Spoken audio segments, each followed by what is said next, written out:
Good morning बच्चों, कैसे हैं आप लोग? आई होप सो बहुत ही अच्छे होंगे। तो मैं चाहता हूँ फिर से आज अनवर सल्लल्लाहु अलैहि स्टाइल से मैं शुरुआत करना चाहता हूँ, क्योंकि इसका रीज़न ये है कि मेरे को बहुत एनर्जी मिलती है और मैं बताऊँगा क्यों एनर्जी मिलती है। कैसे बच्चों? मस्त, मैं भी मस्त। तो ये वाला जो पार्ट है मैं भी मस्त, तुम्हें को एनर्जी मिलती है। तुमने देखा मेरी आवाज़ थोड़ी सी हाई हो गई है अभी, और आई थिंक जब मैं बोलता हूँ कि तुम भी मस्त, तो तुम्हारे पास भी एनर्जी आ गई होगी। तो चलो, मेरे पास भी एनर्जी, आपके पास भी एनर्जी, तो बिल्कुल अब शुरुआत करते हैं। ओके बच्चों, चलिए। तो ये बोस मॉडल पढ़ेंगे अपन, बहुत ही इंपॉर्टेंट है, बहुत ज़्यादा इंपॉर्टेंट है ये। तो अपन बिल्कुल अच्छे तरीके से समझेंगे, ठीक है? बिल्कुल अच्छे तरीके से समझेंगे। डोर क्लोज कर दीजिए। हाँ, ठीक है बच्चों। तो बोस मॉडल को पढ़ने से पहले अपन रदरफोर्ड का मॉडल देखते हैं। क्यों? मैंने बताया था कि थॉमसन मॉडल फेल क्यों हुआ। थॉमसन मॉडल फेल ये हुआ था क्योंकि स्टेबिलिटी ऑफ एटम की बात नहीं की थी।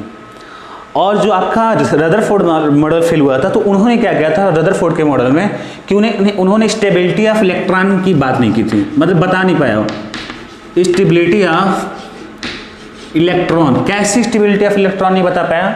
मैक्सवेल की थ्योरी को उन्होंने सेटिस्फाई नहीं कर पाया। जैसे उन्होंने बताया कि ये न्यूक्लियस है आपका, और इसके चारों तरफ मतलब सर्कुलर ऑर्बिट में आपका इलेक्ट्रॉन क्या कर रहा है? रिवॉल्व कर रहा है, और बिल्कुल रिवॉल्व कर रहा है सर्कुलर मोशन। तो इसके पास क्या एक्सेलरेशन है, और ये इलेक्ट्रॉन क्या है? चार्ज पार्टिकल थे। तो मैक्सवेल ने क्या बोला था कि एक्सेलरेटेड चार्ज पार्टिकल जो भी रहेगा अपनी क्या करेगी? एनर्जी क्या करेगी? इमिट करेगी in the form of electromagnetic wave. तो अगर एनर्जी क्या कर रही है? इमिट कर रही है, तो ये क्या होगा कि एनर्जी जैसे कोई इमिट करेगा तो स्टेबिलिटी अपनी खो देगा। तो ये जो अपना रेडियस इसमें कर रहा है, तो उसमें नहीं घूम पाएगा, उसमें वो घूम नहीं पाएगा। वो क्या होगा बेसिकली कि ये आपका न्यूक्लियस है, तो ये ऐसे यूं चलेगा। अब इसका रेडियस घटना चालू हो जाएगा, ऐसे करते करते न्यूक्लियस में चला जाएगा, ठीक है ना?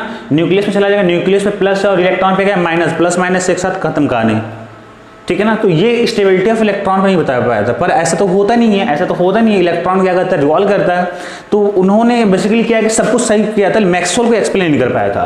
तो अब बोस का मॉडल आता है, तो कहीं ना कहीं मेरा पार्ट यही रहेगा। आप समझना कि जो मैं पॉइंट बोल रहा हूँ कि उन्होंने कैसे स्टेबिलिटी ऑफ इलेक्ट्रॉन की बात की। अगर आपने ये समझ गया, आपका जो थीम वाला पॉइंट है वो है स्टेबिलिटी ऑफ इलेक्ट्रॉन को कैसे बोस मॉडल ने बताया। मैंने ऑलरेडी बताया था कि it's like a third edition. First edition क्या आपका थॉमसन मॉडल, सेकंड क्या रदरफोर्ड मॉडल, उसमें कुछ गलती थी। गलती ये है कि स्टेबिलिटी ऑफ इलेक्ट्रॉन नहीं बता पाए, और बोस मॉडल ये है कि इसको बताएंगे क्यों स्टेबिलिटी ऑफ इलेक्ट्रॉन क्या रीजन है, ठीक है? तो चलिए शुरुआत करते हैं। हाँ, पहले बच्चों में बता देता हूं, फिर आपको लिखवा दूंगा, ठीक है ना?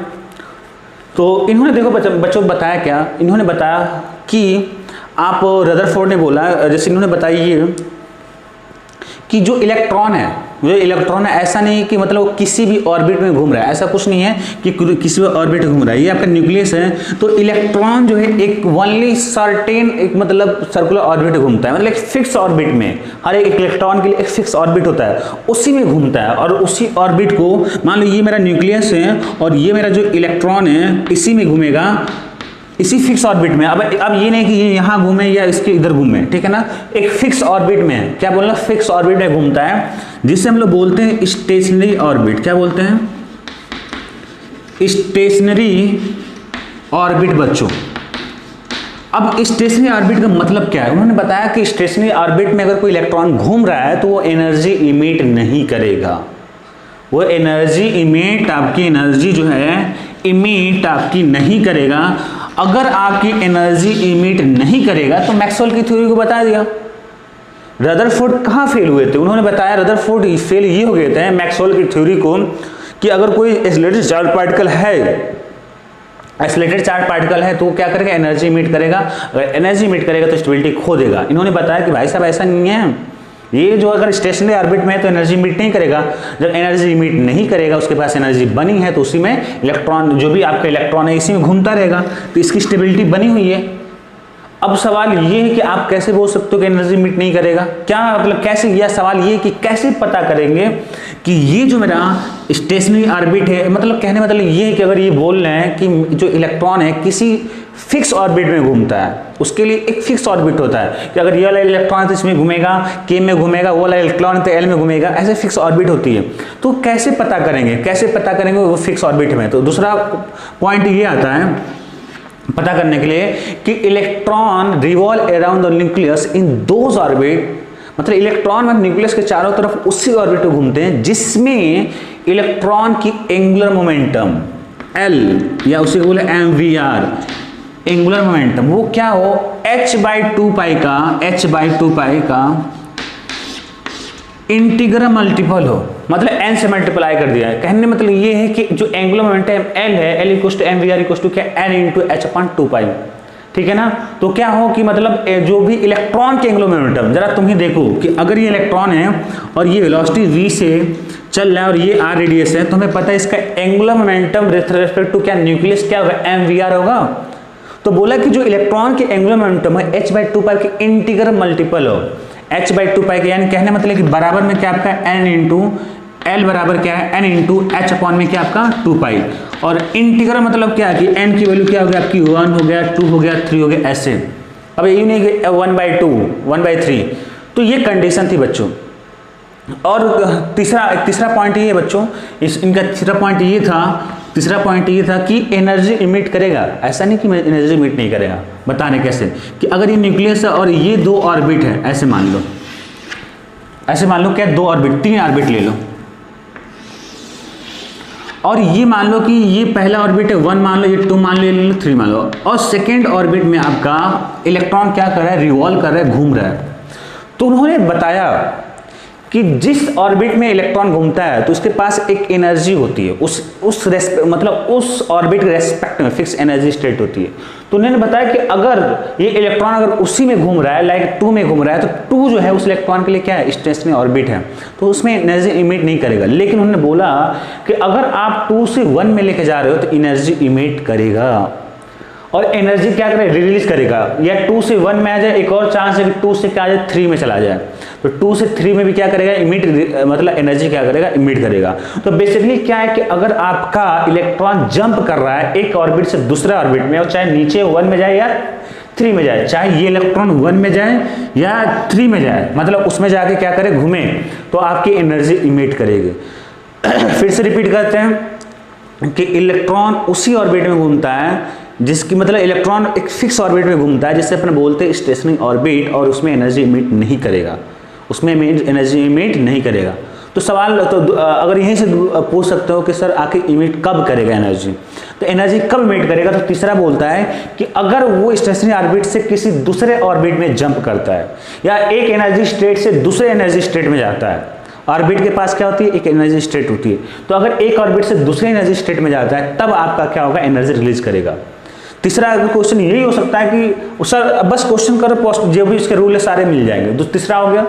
दूसरा देखो कैसा आ जाएगा कि अगर इलेक्ट्रॉन आपने सर ने बोला है कि ऐसा नहीं कि किसी भी ऑर्बिट घूमे, उसका फिक्स मतलब आपका वो होता है किसमें घूमेगा जैसे स्टेशन ऑर्बिट, तो कैसे पता करेंगे कि इस इलेक्ट्रॉन बहुत सारे इलेक्ट्रॉन है तो ये इलेक्ट्रॉन इसी में घूमेगा, तो हम क्या करेंगे उस इलेक्ट्रॉन के एंगुलर मोमेंटम निकालेंगे MVR, और वो बराबर होना चाहिए n × h/2, जहां पे n क्या आपका प्रिंसिपल क्वांटम नंबर है, जहां पे n जो आपका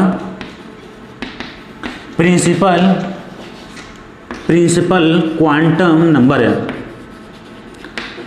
तो जैसे मान लो कि ये बच्चों इलेक्ट्रॉन है, ठीक है ना, अगर ये मान लो इलेक्ट्रॉन किस ऑर्बिट में, फर्स्ट ऑर्बिट में, तो इसका एंगुलर मोमेंटम क्या होगा बच्चों L = क्या होगा MVR, तो ये किसके बराबर होना चाहिए h/2 और इनटू में क्या यहाँ पे n की वैल्यू क्या होगी इसके लिए फर्स्ट ऑर्बिट के लिए 1, यानी कि MVR। मतलब अगर तुम चाहते हो तुम्हें ये पता करना है कि ये इलेक्ट्रॉन किस में घूमेगा तो उसका एंगुलर मोमेंटम निकालो, और उसका एंगुलर मोमेंटम क्या होगा कि अगर फर्स्ट ऑर्बिट में घूम रहा है तो h/2 के बराबर होगा।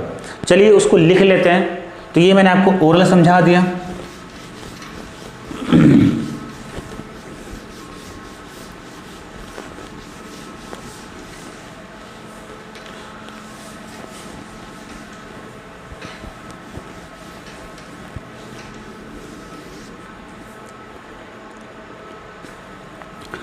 पहला बच्चों कि इलेक्ट्रॉन रिवॉल्व मतलब घूमता है अराउंड न्यूक्लियस अराउंड ही घूमता है ना, electron revolve around nucleus only, तो देख लो only in certain circular orbit, only in certain circular orbit, only लगा, केवल उसी एक फिक्स सर्कुलर ऑर्बिट में घूमेगा, दैट इज कॉल्ड, उस ऑर्बिट को हम लोग क्या बोलेंगे, that is called stationery orbit, that is called stationery orbit. तो आपको पता चला स्टेशनरी ऑर्बिट क्या होता है। अब क्या है कि in stationary orbit, in stationary orbit electron does not emit any energy। तो आपको पता है कि अगर इलेक्ट्रॉन, ऐसा नहीं कि सारे मतलब आपके किसी भी आपके ऑर्बिट में घूमेगा नहीं, हर एक इलेक्ट्रॉन का एक फिक्स ऑर्बिट होगा, उसी में घूमेगा, और उसमें हम बोले स्टेशनरी ऑर्बिट, उसमें एनर्जी रिलीज नहीं करेगा। तो जैसे मान लो कि ये आपका न्यूक्लियस है और ये आपका इसके चारों तरफ घूम रहा है, तो ये इलेक्ट्रॉन घूम रहा है, जिसमें घूमेगा तो बोलेंगे उसके लिए क्या है, ये आपका क्या हो गया, स्टेशनरी ऑर्बिट हो गया। क्या हो गया बच्चों, स्टेशनरी ऑर्बिट हो गया। और इसमें क्या करेगा, एनर्जी रिलीज नहीं करेगा। बात समझ में आएगी। अगर एनर्जी रिलीज कर, यही रदरफोर्ड ने एक्सप्लेन नहीं कर पाया था, वो मैक्सवेल के थ्योरी पे फेल हो गए थे, समझ में आ रही बात। और एनर्जी इमिट यहाँ पे नहीं करेगा। और उसका रीजन क्या है, उसका रीजन ये है कि इसका एंगुलर मोमेंटम क्या होगा, h/2 की इंटीग्रल मल्टीपल के बराबर होगा, ठीक है ना। तो ये रहा पहला पॉइंट। दूसरा पॉइंट अपन लिख देते हैं, इसको मैंने एक्सप्लेन किया जस्ट अभी।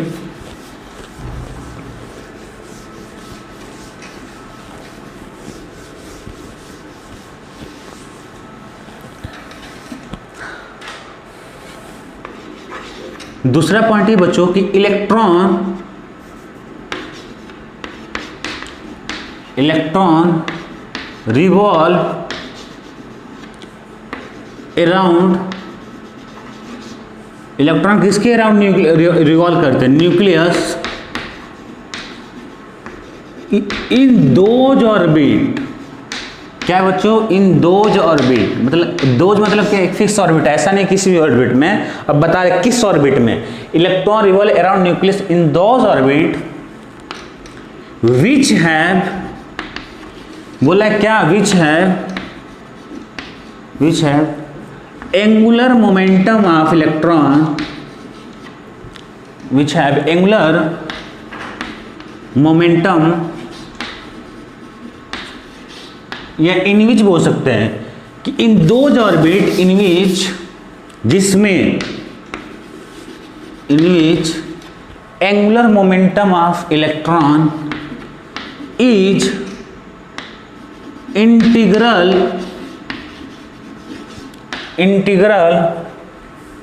Multiple of h/2π, h/2π, integral multiple of h अपन, किसका इंटीग्रल मल्टीपल होगा, h/2π का इंटीग्रल मल्टीपल।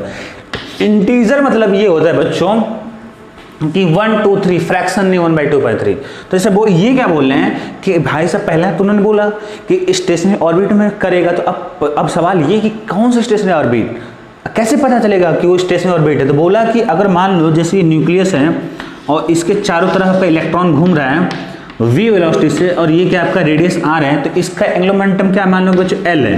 तो बोला कि एंगुलर मोमेंटम जो l है वो क्या होना चाहिए, h/2π का इंटीग्रल मल्टीपल होना चाहिए, तो यानी कि n × h/2π। l को अपन लिख सकते हैं क्या, यहाँ पे क्या होगा, mvr। ये रोटेशन पढ़ोगे तुम लोगों ने, तो n × क्या होगा, h/2π। जहां पे n बच्चों क्या होगा, जिसे बोलते हैं प्रिंसिपल क्वांटम नंबर, और n की वैल्यू होगा 1 2 3, ऐसे इंटीजर होगा। ये क्या होगा, आपका इंटीजर होगा। कहीं कहीं आपको मिलेगा बच्चों कि ये लिखेगा कि angular momentum of electron is quantize. ये जो लाइन है, जैसे मैंने बोला है कि angular momentum of electron is integral multiple of h/2π। h/2π का क्या है, इंटीग्रल मल्टीपल है, ठीक है। तो कहीं कहीं मिलेगा कि angular momentum of electron is quantise, quantize मतलब क्या होगा, एक पैकेट के फॉर्म में, जैसे मान लो n की वैल्यू रखोगे 1 तो h/2 पाई, दूसरे के लिए क्या होगा h/2 इंटू h/2 पाई। तो ये भी कहीं के मिलेगा, बस इतने लाइन को बस बता रहा हूँ। In angular momentum of electron is quantise. Quantise का मतलब क्या हो गया, तो मतलब ये रहा क्वांटाइज की स्पेलिंग, ठीक है, क्वांटाइज, ठीक है, क्वारंटाइन नहीं, अभी कोरोना वायरस का जो टाइम चला क्वारंटाइन तूने सुना होगा, नहीं क्वांटाइज है वहाँ पे। तो ये बात रही बात, ठीक है बच्चों, ये दूसरी बात हो गई, आपके दूसरा पॉइंट हो गया।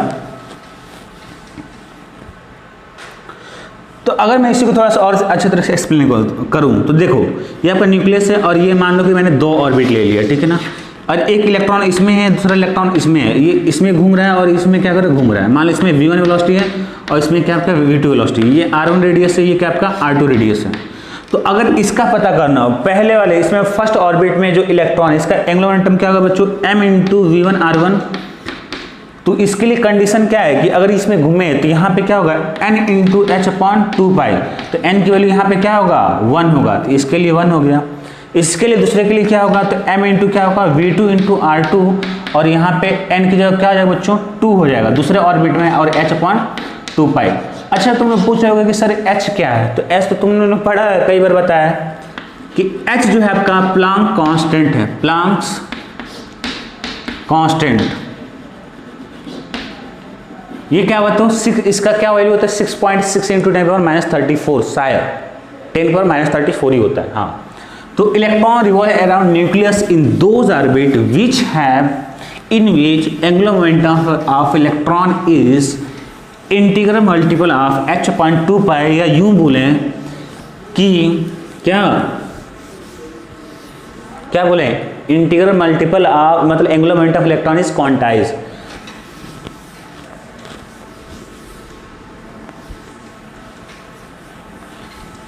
दूसरी बात हो गई बच्चों। अब हम बात करते हैं तीसरा ये बोलता है कि जो आपका इलेक्ट्रॉन है, electron emit radiation, electron emit radiation. अब देखो बता रहे कब, उन्होंने अब बता रहे, जैसे मैक्सवेल, ऐसा नहीं मैक्सवेल की थ्योरी को मैक्सवेल ने बोला कि एक्सेलरेशन करेगा, इमिट करेगा, मैक्सवेल ने बोला कि एक्सेलरेटेड चार्ज पार्टिकल इमिट करेगा, तो अब बता रहे कब इमिट करेगा। Electron emit radiation when it jump, कहां से जंप करे, from one orbit to another orbit, another orbit. अच्छा, हर ऑर्बिट के पास एक फिक्स एनर्जी स्टेट होती है, अभी तुम आगे देखोगे तो कहीं कहीं भी मिल सकता है कि electron emit radiation which it jump from one energy, मैं ब्रैकेट में लिख देता हूं, वन एनर्जी स्टेट टू, वो एक एनर्जी स्टेट से क्या करे दूसरे एनर्जी स्टेट में कूद जाए, one energy state to another energy state. बात समझ में आई, in which electron emit radiation where it jump from one orbit to another orbit, या वन ऑर्बिट का मतलब हुआ एक एनर्जी स्टेट। अभी मैंने बताया, फिर से मैं बता दे रहा हूं कि ये है आपका, ये आपके अंदर न्यूक्लियस है, ये वाला एक ये ऑर्बिट हो गया, दूसरा ये हो गया, और तीसरा आपका ये हो गया। तो अब ये इलेक्ट्रॉन बोलो कि ये इसमें घूम रहा है, तो एक और मान लीजिए पहला ऑर्बिट है, दूसरा हो गया, तीसरा ऑर्बिट है, तो इसके जंप होने के क्या तरीके, ये 2 से 1 नीचे में आ जाए और 2 से 3 ऊपर में चला जाए, तो आखिर जंप कर रहा है तो एनर्जी क्या करेगी, इमिट करेगी। अब देखो बच्चों 2 से 1 जो आएगा तो खुद आ जाएगा, मतलब क्या करेगा यहाँ पे एनर्जी रिलीज करेगा, और 2 से 3 जाने के लिए क्या करेगा, एनर्जी से लेना पड़ेगा, क्योंकि तीसरा वाला क्या हायर एनर्जी स्टेट है, इसके पास एनर्जी ज़्यादा है। जैसे मान लो इसमें 10 जूल में घूम रहा है दूसरे में, तो तीसरे में अगर मान लो क्या 15 जूल, तो 10 से 15 जूल देने के लिए 5 जूल आपको एक्स्ट्रा देना पड़ेगा, ठीक है ना। तो ये बात हो गई electron emit radiation from when it jump from one orbit to another orbit. चलो समझते हैं इसका मतलब, ठीक है ना। अच्छा बताओ कि अगर ये मान लो कि इलेक्ट्रॉन, ये मान लो कि चलो मैंने ले लिया कि इलेक्ट्रॉन जो है 2 से 3 में जंप कर गया, मान लो भी, तो अगर ये 2 से 3 में जंप करेगा बच्चों, तो ये जो आपका एनर्जी इमिट करेगा वो करता है आपका इलेक्ट्रोमैग्नेटिक वेव के फॉर्म में। किसके फॉर्म में, इलेक्ट्रोमैग्नेटिक वेव के फॉर्म में करेगा। किस में कूद गया, मान लो कि 2 में था और किस में कूद गया, 3 में कूद गया, तो और किसके फॉर्म में कर रहा है, इलेक्ट्रोमैग्नेटिक वेव। और इलेक्ट्रोमैग्नेटिक वेव किससे मिलकर बना होता है, पार्टिकल, जिसे हम लोग बोलते हैं क्या, फोटोन। तो फोटोन के पास क्या होती है, एनर्जी। कितनी एनर्जी होती है बच्चों, HF बोलो या H इंटू सी अपॉन क्या बोलो, लैम्डा, ये होता है आपका जूल में। तो फोटोन के पास इतनी एनर्जी होती है। तो कहने मतलब ये कि अगर इलेक्ट्रोमैग्नेटिक वेव के फॉर्म में एनर्जी रिलीज करेगी तो ये कहीं ना कहीं H अपॉन लैम्डा के फॉर्म में करेगा।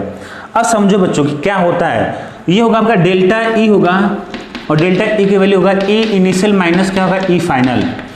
E इनिशियल क्या आपका, HC अपॉन में क्या हो जाएगा, लैम्डा हो जाएगा, और लैम्डा 1 ले लो या लैम्डा इनिशियल ले लो, कोई दिक्कत नहीं, और ये हो जाएगा SC अपॉन क्या हो जाएगा, लैम्डा 2। अब ये चीज़ यहाँ पे घबराना मत, आगे अभी बहुत कुछ देखोगे इसके बारे में, ठीक है ना, समझ में आए तो बेहतर तरह से, कोई बात नहीं।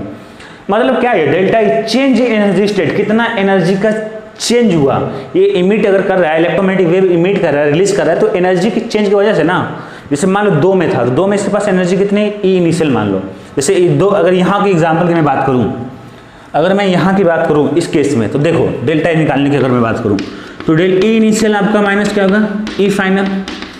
इनिशियल मतलब क्या, किस में है, पहले 2 में, तो E2 हो जाएगा, किस में फाइनल, किस में जम कर गया, तो 3 में कर गया, तो E2 माइनस क्या होगा आपका, E3 होगा। अब E2 क्या हो जाएगा, HC अपॉन में, मान लो कि 2 में घूम रहा है तो लैम्डा 2 हो गया फ्रीक्वेंसी, माइनस SC अपॉन में क्या हो जाएगा, लैम्डा 3, और ये डेल्टा E होगा। ठीक है बच्चों, तो ये इतनी एनर्जी क्या करेगी, इमिट करेगी in the form of electromagnetic wave. अगर जहाँ पे इलेक्ट्रोमैग्नेटिक वेव की बात आए उससे फोटोन के हिसाब से देख लो, सारा काम हो जाएगा, क्योंकि इलेक्ट्रोमैग्नेटिक वेव किससे मिलकर बना होता है, फोटोन से मिलकर बना होता है। तो ये बच्चों रहे आपकी सारे, उसने जो भी रोल आपका बोला था वो सारे रूल्स हो गए, ठीक है।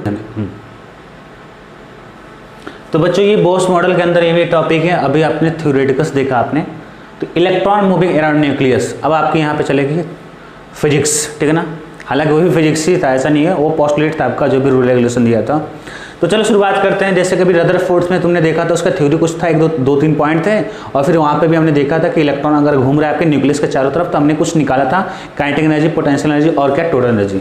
तो चलो शुरुआत करते हैं, थोड़ा सा मैं अपने अंदर एनर्जी लाता हूँ, मेरे को लग रहा है थोड़ा सा एनर्जी कम हो गई है, तो चलिए शुरुआत करते हैं फटाफट एक एनर्जी के साथ। थोड़ा सा स्पीड पढ़ाएं, चलिएगा हल्का से, थोड़ा सा पढ़ाते हैं, ठीक है ना, ज़्यादा स्पीड होगा तो कम कर लेना, कम करके स्पीड में देख लेना, और क्या थोड़ा सा मेरे को लगता है। चलो 21 मिनट का लेट वीडियो हो चुका है थ्योरेटिकल, मैं चाहूँगा 19-20 मिनट में जो भी आपकी थ्योरी खत्म कर डाले इसका वाला। तो electron moving around nucleus, Bose model का देखो ये आपका न्यूक्लियस है, न्यूक्लियस पे कितना चार्ज है बच्चों, Z इंटू क्या E, ये क्या है आपका इलेक्ट्रॉन, क्या हो रहा है इसके चारों तरफ क्या कर रहा है आपका इलेक्ट्रॉन जो है घूम रहा है। चलो मैंने मान लिया कि इसकी वेलोसिटी क्या है, v है, रेडियस क्या आपका r है, और मास कितना m है। बच्चों तो अगर कोई भी इलेक्ट्रॉन अगर किसी भी ऑर्बिट में घूम रहा है तो वो तभी घूमेगा जब उस चीज को सेटिस्फाई करें। तो चलो मैं कौन से सेटिस्फाई करें कि जो भी इलेक्ट्रॉन का जो एंगुलर मोमेंटम mvr वो क्या होना चाहिए, n इंटू h अपॉन क्या होगा 2π, h अपॉन 2π का क्या इंटीग्रल मल्टीपल होगा। ये बात यहाँ से होगी। दूसरी बात में क्या पता चल रही कि यहाँ पे अगर अपन देखें तो यहाँ पे फोर्स F इलेक्ट्रिक फोर्स, और ये वाला फोर्स क्या होगा बच्चों आपका सेंट्रीफ्यूगल फोर्स। तो इलेक्ट्रिक फोर्स बराबर क्या होगा आपका सेंट्रीफ्यूगल फोर्स। इलेक्ट्रिक फोर्स क्या होगा बच्चों, K into Z into E into में ई अपॉन में क्या होगा r का स्क्वायर, और यहाँ पे आपका सेंट्रीफ्यूगल फोर्स क्या होगा m इंटू क्या होगा v स्क्वायर अपॉन में क्या होगा r हो गया। ठीक है बच्चों, क्या करो एक r से यहाँ से एक r कट गया यहाँ से, k इंटू जेड इंटू ई अपॉन में r, ठीक है। अब क्या करो क्रॉस मल्टीप्लाई करो यहाँ से, तो ये होगा k इंटू जेड इंटू का ई का स्क्वायर, और यहाँ बन गया m into v square into में क्या होगा r हो गया। यहाँ तक क्लियर है, देख लें एक सेकंड। हाँ अब देखो क्या करना, ये इक्वेशन आपका मान लो 1 था, और ये क्या होगा आपका इक्वेशन नंबर 2 था। मैंने इसको सिंपलीफाई किया तो यहाँ तक आ गए, और यहाँ से इक्वेशन नंबर 1 से बच्चों यहाँ से क्या मैं v की वैल्यू निकाल सकता हूँ क्या, तो निकालो यहाँ से। v की वैल्यू क्या होगा बच्चों, n इंटू एच अपॉन में क्या हो जाएगा 2 पाई m इंटू r हो गया, NH upon 2 pi M R. ये v चाहिए तो m इंटू आर क्या होगा डिवाइड हो जाए, तो v इक्वल टू क्या होगा n into h upon 2 pi M R. अब हमने इसको क्यों निकाला, क्योंकि हम उसको यूज करेंगे यहाँ पे। तो k को क्या लिख सकते हैं अपन, मैंने बताया था k क्या आपका यहाँ पे कांस्टेंट है, k क्या आपका कूलम्ब्स कांस्टेंट बोल सकते हो। k की वैल्यू क्या होती है बच्चों, k की जो वैल्यू होता है 1 अपॉन 4 पाई एप्सिलॉन नॉट, या इक्वल टू क्या होगा 9 इंटू 10 पावर 9।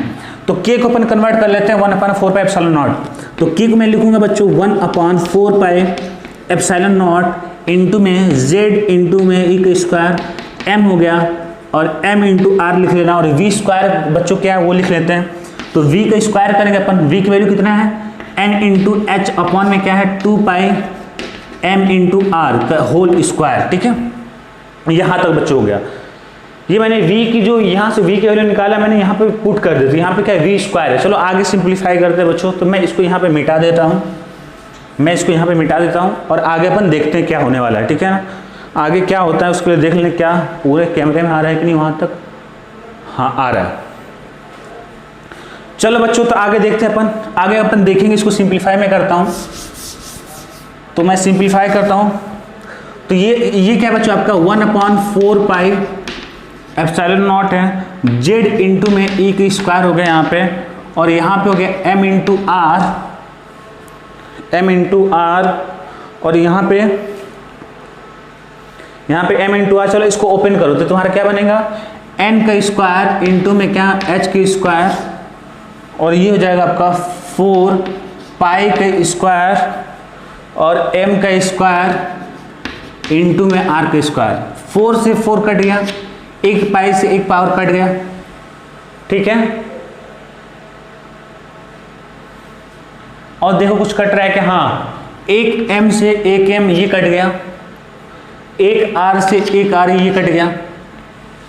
तो बच्चों तुम्हें कुछ दिख रहा है क्या, तो मेरे को मिल क्या जाएगा यहाँ से z इंटू में e का स्क्वायर अपॉन में एप्सिलॉन नॉट हो गया, और n का स्क्वायर इंटू में h का स्क्वायर, और ये हो गया अपॉन में m इंटू आर। हमें यहाँ पे रेडियस चाहिए बच्चों, मैं चाहता हूँ कि रेडियस निकालूँ कि किस सर्कुलर ऑर्बिट में घूम रहा है, उसकी आर की वैल्यू क्या होगी बच्चों।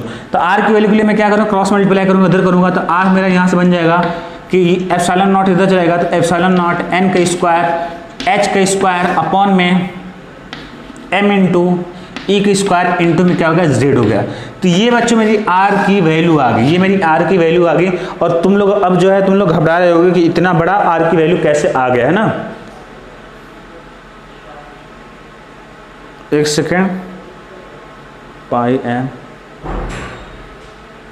अच्छा एक टर्म छूट गया ना बच्चों, यहाँ पे देखो एन स्क्वायर एच स्क्वायर, यहाँ पे पाई मेरा छूट गया, तो पाई हो जाएगा pi into m into r हो गया। ठीक है, pi into m into r हो गया है ना।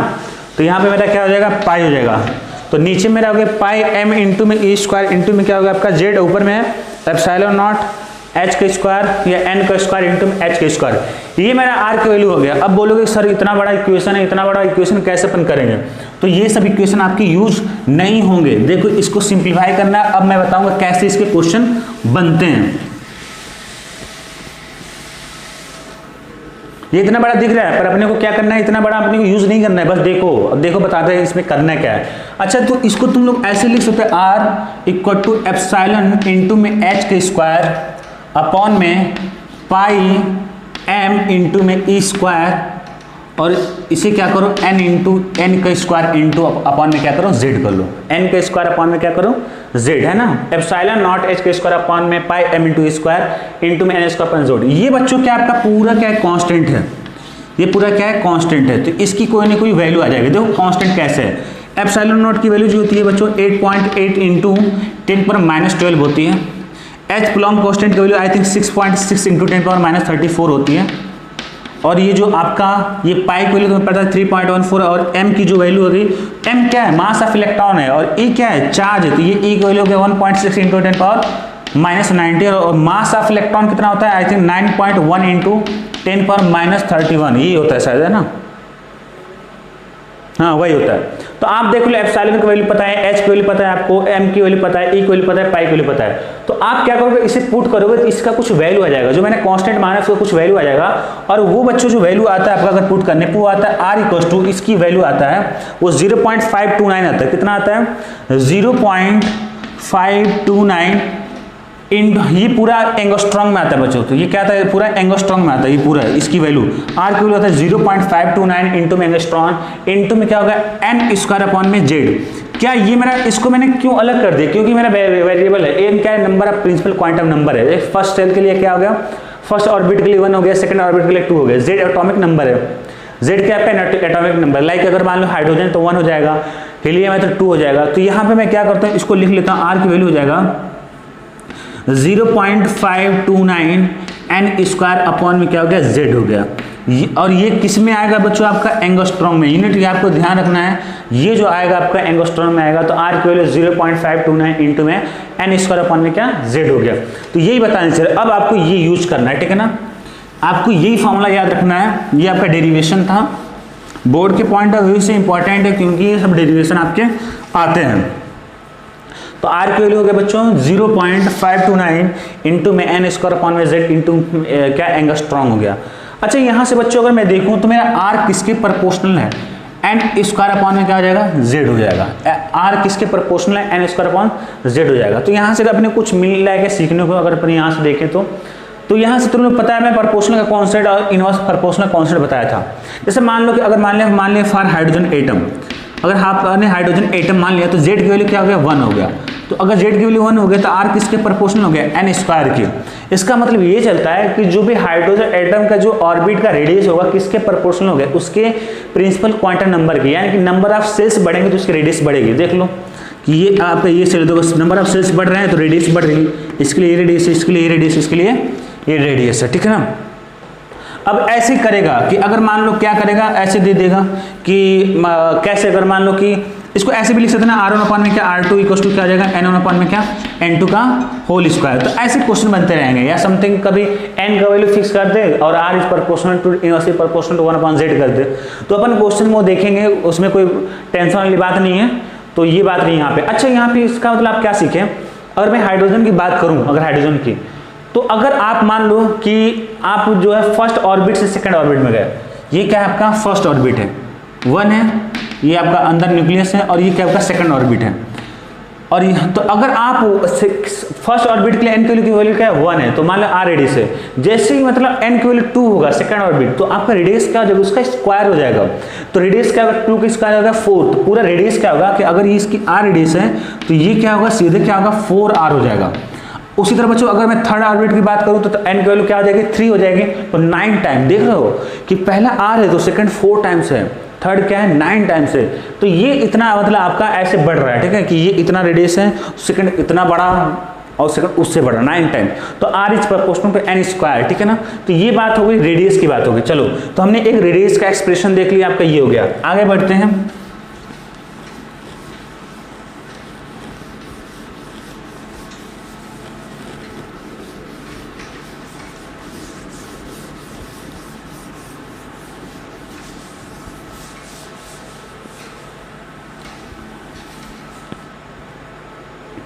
अब उससे में सेकंड पॉइंट है, हमने क्या देखा था, फिर से लिख देता हूं मैं कि ये आपका न्यूक्लियस है, आपका ये आपका न्यूक्लियस है। इलेक्ट्रॉन क्या कर रहा है, जेड इंटू ई, इलेक्ट्रॉन क्या कर रहा है, घूम रहा है, ठीक है ना। इलेक्ट्रॉन का क्या है, वी वेलोसिटी से घूम रहा है, और ये आपका रेडियस है। मैंने 2 इक्वेशन लिखा था, एक हो गया m into v r equal to क्या, n इंटू एच अपॉन में 2 पाई, ठीक है। और सेकंड आपका जो लिखा था। अच्छा यहाँ से मेरे को वेलोसिटी कितनी आई थी बच्चों, तो यहाँ से वेलोसिटी आ गई एन एच अपॉन में क्या होगा 2 पाई, एन एच अपॉन में क्या होगा 2 पाई m इंटू आर हो गया। अच्छा मैं चाहता हूँ कि वेलोसिटी निकालना चाहता हूँ, मैं चाहता हूँ कि वेलोसिटी निकालूँ कि मेरा वेलोसिटी क्या होगा, वेलोसिटी ऑफ इलेक्ट्रॉन। अगर मैं सेकंड तो मैंने फर्स्ट निकाल दिया रेडियस, सेकंड में निकालना चाहता हूँ कि velocity of electron, velocity of electron, electron की मेरी कितनी वेलोसिटी है। तो m v r equal to n h upon 2 pi, m v r equal to क्या होगा एन एच अपॉन 2 पाई, तो वी यहाँ से आ गया एन एच अपॉन में क्या 2 पाई एम इंटू आर। अच्छा ये बता दो मैं आर की वैल्यू कितना हमें पता है, तो आर की वैल्यू हमने देखा क्या, epsilon naught n square into में एच के स्क्वायर पाई इंटू एम और क्या है आपका नीचे ई स्क्वायर इंटू में जेड, ई स्क्वायर इंटू में क्या जेड है। ये आपका क्या हो गया epsilon naught n square into में एच स्क्वायर अपॉन में pi into m e square into z. तो ये बेसिकली क्या डेरिवेशन जब पूछेगा वर्ड अगर तब याद रखना है। वैसे तो आपको याद क्या रखना है आर इक्वल टू 0.29 और एन स्क्वायर अपॉन में जेड का, और वो भी एंगस्ट्रॉम में। तो इस आर की वैल्यू क्या करो यहाँ पुट कर दो ना नीचे में, तो यहाँ से मिल जाएगा बच्चों मेरे को v equal to n into h upon 2 pi m, और आर की वैल्यू अपन पुट करते हैं तो आर की वैल्यू क्या हो जाएगा एप्सिलॉन नॉट एन का स्क्वायर इंटू में एच का स्क्वायर, और ये क्या होगा डिवाइड में जाएगा ना बच्चों यहाँ पे, ये तो आर की वैल्यू में पुट कर रहा है, ये आर की वैल्यू तो डिवाइड में जाएगा तो ऊपर आ जाएगा। तो मैं यहाँ पे लिख दे रहा हूँ इंटू करके जो नीचे वाला टर्म है, नीचे वाला टर्म क्या है pi into m, pi into m e square क्या होगा इंटू में क्या होगा जेड होगा। ये आपका वेलोसिटी आ गया। चलो बच्चों सिंप्लीफाई करते हैं, तो सिंप्लीफाई करोगे तो ये क्या होगा, एक एन से एक एन कट गया, पाई एम से पाई एम कट गया, और कुछ कट रहा है क्या, एच नीचे है क्या, हाँ नीचे एक एच है तो एक एच यहाँ से कट गया, पाई एम कट गया, ई स्क्वायर नीचे नहीं है, जेड नहीं नीचे है। तो यहाँ से बच्चों में को यहाँ से जो v की वैल्यू आ गई, यहाँ से जो v की वैल्यू आ गई, वो v की वैल्यू यहाँ से देखो तो बच्चों कितनी आ रही है, ऊपर में क्या आ रहा है, ऊपर में आ रहा है ई स्क्वायर इंटू में क्या हो गया जेड आ गया, ई स्क्वायर इंटू में जेड आ गया। नीचे में क्या आ रहा है बच्चों, 2 है ना, 2 नहीं के टाइप का, 2 एप्सिलॉन नॉट एन इंटू में एच। चेक कर लेता हूं बच्चों, क्या वही एक्सप्रेशन है, v equals to z into में ई के स्क्वायर अपॉन में क्या 2 एप्सिलॉन नॉट इंटू में एन इंटू एच। सही है, तो ये आपका एक्सप्रेशन आ गया बच्चों। क्या हमें याद करने का, वेलोसिटी नहीं याद रखना है। चलो इसको सिंपलीफाई करते हैं। तो कांस्टेंट देख लो, ई मेरा क्या कांस्टेंट है, टू ई की वैल्यू कितना होता है 9, चार्ज हो गया ना, कितना होता है जो भी होता हो, ठीक है ना, चार्ज पता है 1.6 इंटू 10⁻⁹, एप्सिलॉन नॉट की वैल्यू क्या हो गया 8.8 इंटू 10⁻12, एच की वैल्यू प्लैंक कांस्टेंट है 6.6 इंटू 10⁻34। तो वेरिएबल क्या आपका जेड है एटॉमिक नंबर, एन क्या प्रिंसिपल क्वांटम नंबर, और सारे क्या कांस्टेंट है। तो इसको ऐसे लिख लो, ई स्क्वायर अपॉन में क्या हो जाएगा 2 एप्सिलॉन नॉट इंटू में एच, और इंटू में क्या होगा जेड अपॉन में क्या हो गया एन हो गया, जेड अपॉन में क्या हो गया एन हो गया, ई स्क्वायर अपॉन में 2 एप्सिलॉन नॉट इंटू में एच। तो इसकी जो वैल्यू आती है बच्चों सिंप्लीफाई करने में, वो 2 इंटू में समथिंग कुछ पावर होता है, तो याद करना टफ होगा। तो मैं इसको लिख देता हूँ, इसकी वैल्यू जो होता है सी अपॉन में क्या होगा 137 इंटू में क्या होगा आपका जेड अपॉन में एन हो गया। ये याद करना इजी। अब बोलोगे सर सी क्या है, सी क्या लाइट की स्पीड है, तो सी को लिख लो 3 इंटू क्या आ जाएगा 10⁸। तो ये क्या है कि लाइट की स्पीड का 1/37 टाइम आता है, डिवाइडेड बाय क्या है, तो c अपॉन 1/37 इंटू में z अपॉन n हो गया। तो वेलोसिटी आपको ये याद रखना है, ये नहीं याद रखना है, और r मैंने बताया 0.529 इंटू में n स्क्वायर अपॉन में z होगा। तो ये बात हो गई v की वेलोसिटी की बात हो गई। अब बताओ, अब यहाँ से क्या सीखने को मिल रहा है वो भी देख लेते अपन। तो यहाँ से अगर अपन देखें तो c अपॉन 137 क्या कांस्टेंट है, कांस्टेंट है, अपन बोले कि ये वाला पूरा टर्म कांस्टेंट है। तो मेरा वेलोसिटी किसके प्रोपोर्शनल हो गया बच्चों, तो वेलोसिटी मेरा प्रोपोर्शनल हो गया z अपॉन के क्या हो गया n के प्रोपोर्शनल हो गया, ठीक है, z अपॉन क्या हो गया n के प्रोपोर्शनल हो गया। तो अगर यहाँ पे अपन देखें, तो अगर यहाँ पे अगर मान लो कि एटॉमिक नंबर फिक्स कर दें, लाइक एटॉमिक नंबर कैसे फिक्स होगा, जैसे किसी को उठा लो, हाइड्रोजन उठा लो 1 हो गया, लिथियम उठा लो 2 हो गया, कांस्टेंट हो गया ना। तो तब अगर मान लो कि फॉर हाइड्रोजन एटम की ओनली बात करें, तो जेड की वैल्यू क्या हो गया बच्चों 1 हो गया। तो वेलोसिटी इनवर्सली प्रोपोर्शनल क्या हो गया 1/n हो गया, 1 क्या हो गया n हो गया।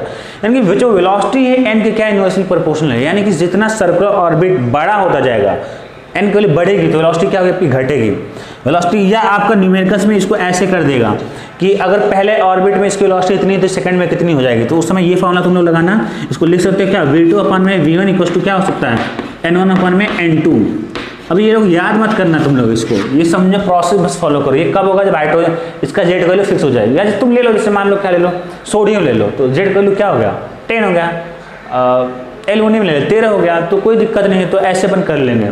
तो एक तो यहाँ से डायरेक्ट पुट करके दे दें, या इनवर्स डायरेक्टली प्रोपोर्शनल या इनवर्सली प्रोपोर्शनल का कॉन्सेप्ट लगा के क्वेश्चन पूछ ले आपका, ठीक है।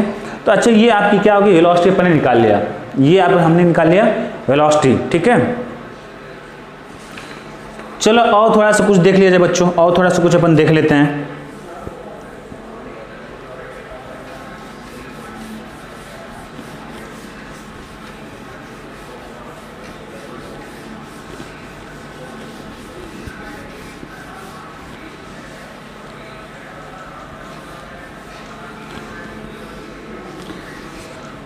अब अपन देखना है क्या बच्चों, टोटल एनर्जी देखनी है। तीसरा पॉइंट है, हमने रेडियस देखा, पहला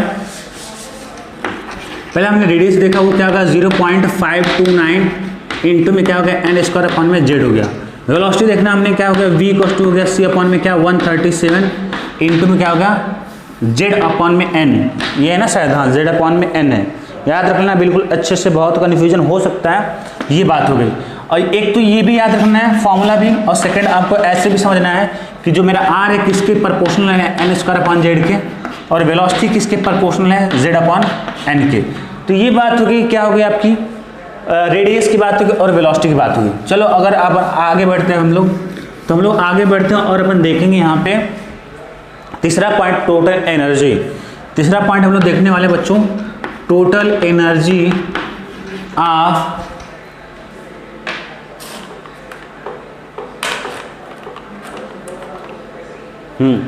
टोटल एनर्जी ऑफ किसका, इलेक्ट्रॉन, और इलेक्ट्रॉन क्या कर रहा है, घूम रहा है, ठीक है ना। तो अगर मान लो वही चीज़ हो गया कि ये न्यूक्लियस है और ये क्या होगा आपका इलेक्ट्रॉन क्या कर रहा है, घूम रहा है। तो अगर इलेक्ट्रॉन घूमेगा और ये क्या न्यूक्लियस पे चार्ज क्या Z इंटू ई है, तो इसके पास एक काइनेटिक एनर्जी होगी, पोटेंशियल एनर्जी होगी, और क्या होगा टोटल एनर्जी होगा। तो चलो काइनेटिक एनर्जी देखते हैं बच्चों। तो काइनेटिक एनर्जी क्या होगी बच्चों, half of mass of electron into में क्या वेलोसिटी का स्क्वायर। तो हाफ ऑफ m, हाँ तो 1/2 m हो जाएगा, और वेलोसिटी का स्क्वायर कितना है, v का स्क्वायर कितना है बच्चों। ये जो v की वैल्यू कितना आया बताओ, v की जो वैल्यू आया है वो अपना आया है मेरा कितना, z इंटू में e का स्क्वायर अपॉन में क्या हो गया 2 एप्सिलॉन नॉट, और n इंटू में क्या हो गया h आया है, n इंटू अपॉन क्या है h आया है ना, ये क्या आपका n इंटू h है, और ये क्या आपके स्क्वायर है, ठीक है। तो इसे सिंप्लीफाई करो तो बच्चों, तो ये बनेगा आपका 1/2 m इंटू में z का स्क्वायर और e के पावर क्या आपका 4 हो गया, और अपॉन में हो जाएगा नीचे में 4 और एप्सिलॉन नॉट स्क्वायर और n का स्क्वायर इंटू में क्या होगा आपका h का स्क्वायर हो गया। ये आपका बच्चों इतना हो गया। तो चलो इसको सिंप्लाई, कुछ कट रहा है क्या, नीचे m नहीं है, z नीचे है ही नहीं, e नीचे है ही नहीं, तो सीधे अपन क्या करेंगे मल्टीप्लाई कर देंगे। तो काइनेटिक एनर्जी जो बच्चों आ गया 1/2, या ऐसे कर लेते हैं m इंटू जेड का स्क्वायर ई के अपॉन 4 अपॉन में 8 एप्सिलॉन नॉट का स्क्वायर और n का स्क्वायर इंटू में क्या h का स्क्वायर, 8 इंटू एप्सिलॉन नॉट का स्क्वायर इंटू में n स्क्वायर इंटू में क्या h का स्क्वायर। तो ये होगा काइनेटिक एनर्जी आपकी हो गई। अब बच्चों क्या तुम्हें याद रखना है, नहीं याद रखना है, डेरिवेशन भले बोर्ड में है तो कर देना, इसलिए मैंने बता दिया।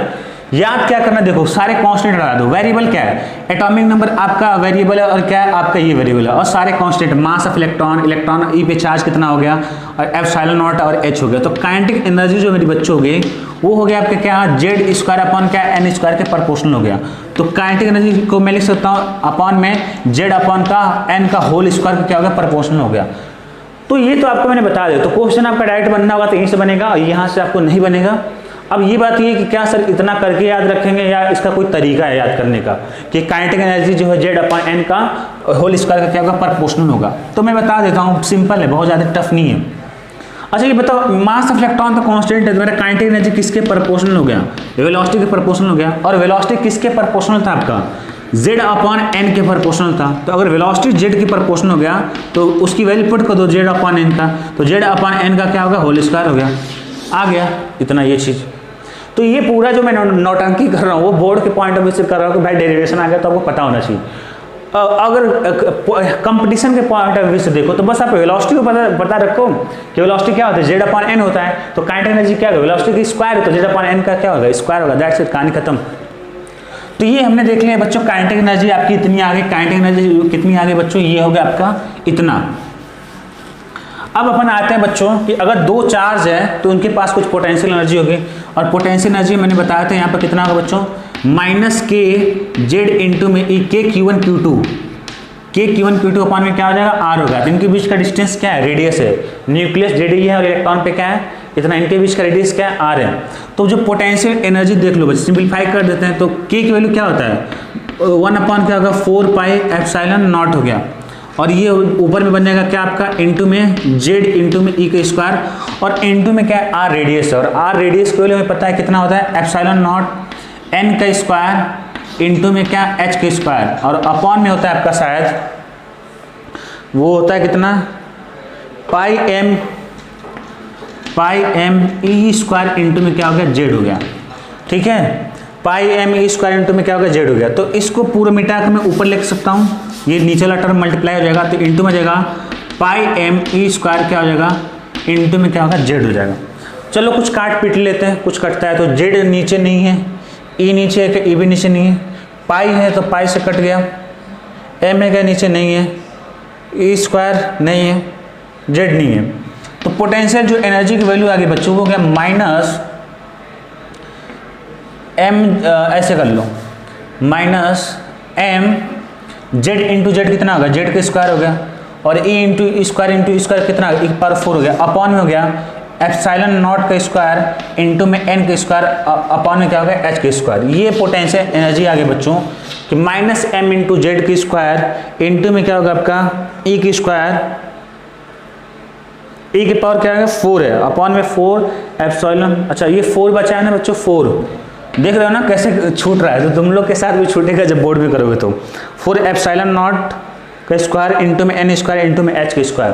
तो ये पोटेंशियल एनर्जी की वैल्यू आ गई बच्चों। तो चलो मैं इधर लिख लेता हूँ, पोटेंशियल एनर्जी की वैल्यू मेरे कितनी आ गई, इस side minus m into z का स्क्वायर इंटू में ए के पावर 4 अपॉन में हो जाएगा 4 एप्सिलॉन नॉट का स्क्वायर इंटू में एन का स्क्वायर इंटू में क्या एच का स्क्वायर। तो ये काइनेटिक एनर्जी आ गई, मेरी पोटेंशियल एनर्जी आ गई। तो मैंने इसमें तुम्हें सिखाया कि तुम्हें क्या याद रखना है, उसी तरह मैं इसमें सिखा रहा हूँ आपको क्या याद रखना है। अगर तुम लोग इसमें देखोगे तो मास मेरा कांस्टेंट है, वेरिएबल क्या है, जेड मेरा जेड स्क्वायर में वेरिएबल है और एन यू स्क्वायर वेरिएबल है, और मास ई इलेक्ट्रॉन एप्सिलॉन सारे क्या कांस्टेंट है। तो मैं बोल सकता हूँ कि जो पोटेंशियल एनर्जी है और प्रोपोर्शनल हो गया कितना, जेड स्क्वायर अपॉन में क्या एन का स्क्वायर। ये बोल सकते हैं पोटेंशियल एनर्जी मेरा प्रोपोर्शनल है किसके, जेड अपॉन क्या एन का होल स्क्वायर के। अब क्या, ये तो मैंने बोर्ड के पॉइंट ऑफ व्यू से डेरिवेशन बता दिया।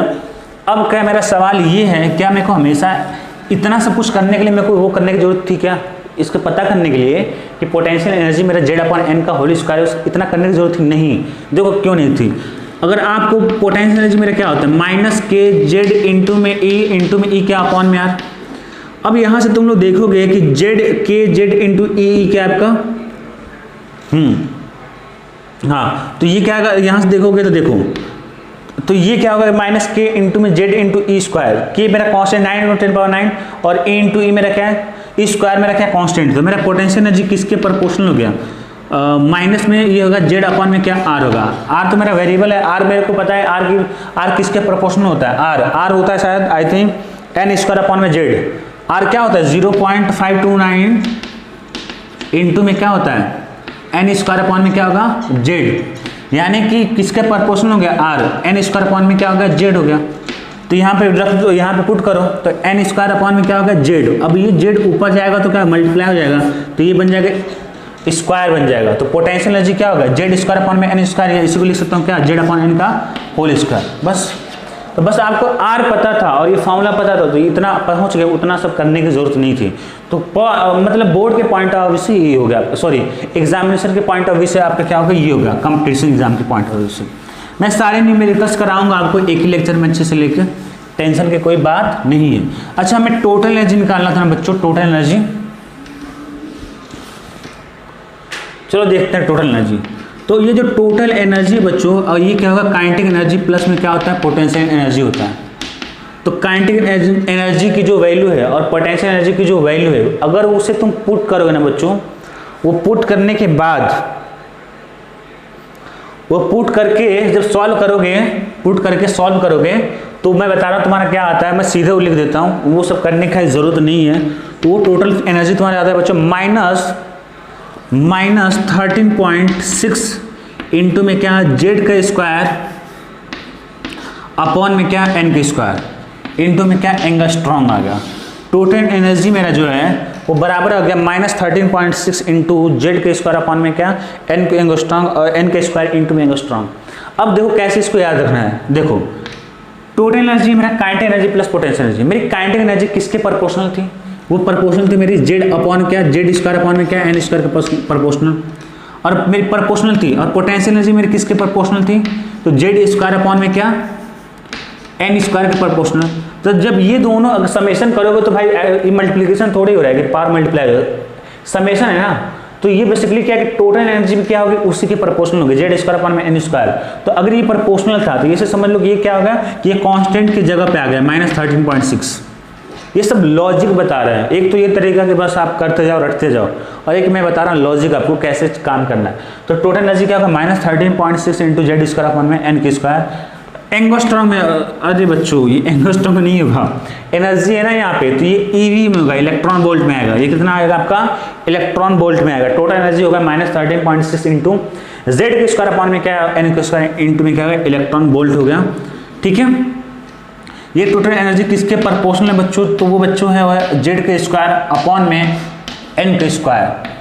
तो आपने देखा कि काइनेटिक एनर्जी, पोटेंशियल एनर्जी और टोटल एनर्जी सब क्या है, जेड अपॉन एन के होल स्क्वायर के प्रोपोर्शनल है। और रेडियस किसके प्रोपोर्शनल थी, सब याद होना चाहिए, एन स्क्वायर अपॉन में क्या, जेड के प्रोपोर्शनल थी। और वेलोसिटी किसके प्रोपोर्शनल थी, जेड अपॉन एन के प्रोपोर्शनल थी। ठीक है, तो वेलोसिटी क्या है, जेड अपॉन एन के प्रोपोर्शनल, रेडियस इसके प्रोपोर्शनल। अगर पूरे एग्जैक्ट पता करना हो तो आर इक्वल टू क्या 0.529 एन स्क्वायर अपॉन में जेड एंगस्ट्रॉम। वेलोसिटी क्या होगी, सी अपॉन 137 इंटू में जेड अपॉन एन। और टोटल एनर्जी होगी -13.6 जेड के स्क्वायर अपॉन में n square electron volt eV में। चलो बच्चों, तो आगे बढ़े या ना बढ़े मेरे को समझ में यहाँ से नहीं आ रहा है। 50 मिनट का वीडियो हो गया है, रहने देते, इससे आगे क्या बढ़े अगले क्लास में अपन देखेंगे। ठीक है।